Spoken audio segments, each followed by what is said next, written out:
ఎల్లమ్మ జాతర day three రోజు అయితే ఇట్లా ఎల్లమ్మ తల్లి ఆకారంలో ఒక మనిషి అయితే ఇట్లా డ్రెస్ వేసుకొని డ్యాన్స్ చేయడం జరుగుతుంది. సో ఇక్కడైతే బోనాలు ఎత్తుకున్నారు చూడండి ఒకసారి. ఎల్లమ్మ రూపంలో ఉన్నటువంటి సంజు ఎంత బాగా డ్యాన్స్ చేస్తున్నారో, దాంతోపాటు ఆడలు కూడా చాలా డ్యాన్స్ చేశారు. సో ఎంతో సందడిగా ఉండే చూడడానికి, ఊరు మొత్తం అలా సందడిగా వెళ్తూ ఉంటే హ్యాపీగా అనిపిస్తూ ఉంటుంది. చూడండి చాలామంది అయితే వెళ్ళారు.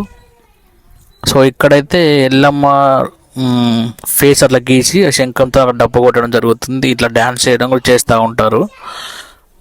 సో ఇట్లా డప్పు కొడుతూ ఉంటే చాలా బాగుంటుంది. సో ఇట్లా డ్యాన్స్ చేసి తర్వాత టెంపుల్కి వెళ్ళి టెంపుల్లో పూజలు చేయడం చాలా అంటే చాలా బాగుంటుంది. సో అంటే మా ఊళ్ళో ఇట్లా నడుస్తుంది, మరి మీ ఊళ్ళో అయితే ఎట్లా నడుస్తుందో మాకు తెలియదు.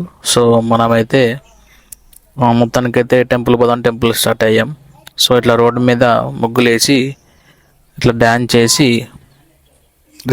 ఎల్లమ్మ తల్లి రూపంలో డ్యాన్స్ చేయడం జరుగుతుంది. తర్వాత ఇట్లా హారతి తీస్తారు. తర్వాత బలిలాగా ఇట్లా బలి చేసినట్టు చేసిన తర్వాత టెంపుల్ దగ్గరికి మనం వస్తాం. రాగానే ఏం చేస్తారంటే అక్కడ కూర్చుంటారు. టెంపుల్లో కూర్చున్న తర్వాత దేవుడి యొక్క కథను మొత్తం చదవడం జరుగుతుంది. ఆ తర్వాత ఏం చేస్తారంటే పూజ మొత్తం అయిపోయిన తర్వాత కూర్చుంటారు. కూర్చున్న తర్వాత భార్యాభర్తలు ఎవరైతే ఉంటారో సో వాళ్ళకి ఏం చేస్తారంటే మళ్ళీ దండలు కూడా మార్చుకోవాలని చెప్తారన్నమాట. సో మార్చుకున్న తర్వాత ఏం చేస్తారు, గావ పట్టడం ఉంటుంది.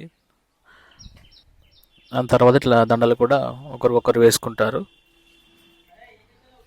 ఇలా చేంజ్ చేసుకున్నారు కదా దండలు ఒకరికొకరు. తర్వాత చాలామంది ఎవరి ఫోన్లలో వాళ్ళు ఫోటోలు అయితే దిగారు, వీడియో క్యాప్చర్ చేసుకున్నారు. అయ్యగారు చెప్తున్నారు మీరు మళ్ళీ పెళ్ళి చేసుకున్నట్టు ఉంటుందంటే అందరూ హ్యాపీగా ఫీల్ అవుతున్నారు.